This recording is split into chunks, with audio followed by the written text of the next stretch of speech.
భక్త సింగ్ గారు, సహోదరుడు భక్త Singh, brother Bhakta Singh, brother Bhakta Singh, దైవజనులు భక్త సింగ్ గారు, భక్త సింగ్ గారి భక్త సింగ్ అంకుల్ గారు, భక్త సింగ్ అయ్య గారు, దైవజనులు భక్త సింగ్ గారు, భక్త్ సింగ్ గారిని, బ్రదర్ భక్త సింగ్, సోదరుడు Bhakta Singh, brother Bhakt Singh of India, brother Bhakta Singh గారు, భక్త సింగ్ అయ్య గారు, భక్త సింగ్ గారు.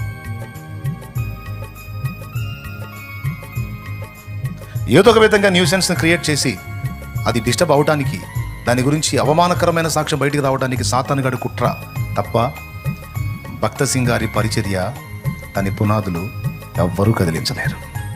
ఎందుకంటే వాక్చాతుర్యాలు తెలియదు ఆ మహనీయుడికి, లాలనగా తీయని మాటలు చెప్పడం తెలియదు భక్త సింగ్ గారికి, డబ్బుని ఆకర్షించే విధంగా, మనుషుల్లోంచి డబ్బును లాగే విధంగా బోధ చేయడం తెలియదు ఆయనకి. ఆయనకు ఒక్కటి తెలుసు, మోకాళ్ళు వేయటం తెలుసు. మోకాళ్ళు వేయటం తెలుసు సహోదరులు భక్త సింగ్ గారికి. అంటే ప్రభు చెప్పాడు, అవును ఇప్పుడే వెళ్ళాలి, నువ్వు చూసుకుంటే ఆయన జోబులో పైసలు లేదంటే డబ్బులు ఎట్లా వెళ్ళాలి ప్రభు అంటే, ప్రభు ఒకటే మాట, నువ్వు వెళ్ళు.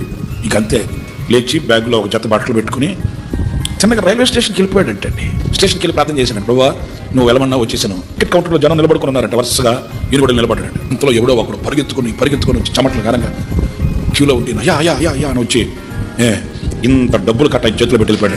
ఇది మీ సేవకు వాడుకుండా ఇంకేం మాటలే, టికెట్ కొనుక్కున్నాడు ఆ బండికి. సిక్కు మతంలోంచి యేసు ప్రభువును అంగీకరించి ఆయన ప్రభు కొరకు కడ ఊపిరి వరకు నమ్మకంగా జీవించారు. యేసు ప్రభుని ఆయన అంగీకరించినందుకు చాలా వదులుకోవాల్సి వచ్చింది ఆయన. కానీ వాటన్నిటిని లెక్క చేయకుండా అవన్నీ దేవుని కొరకు తృణప్రాయంగా ఎంచుకుని ప్రభువును మాత్రమే ముందు పెట్టుకుని అద్భుతమైన సేవ ఆయన చేశారు. పరలోకపు పిలుపు ఆయనకు అందేంత వరకు కూడా దేవుని సేవలో నమ్మకంగానే కొనసాగారు.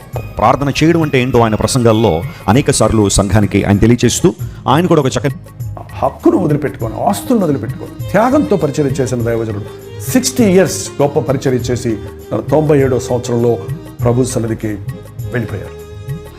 బైబిల్ పరిజ్ఞానం ఇంతగా కలిగిన భక్త సింగ్ వంటి వ్యక్తిని మరెవరిని నేను చూడలేదు.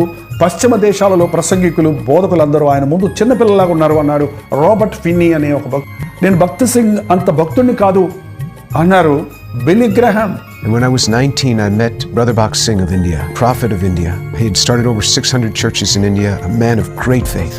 And his disciple, Dr. T.E. Koshi, who was my pastor, he introduced me to Brother Bhakt Singh. And I saw a man with such confidence say, every word in the Bible is true.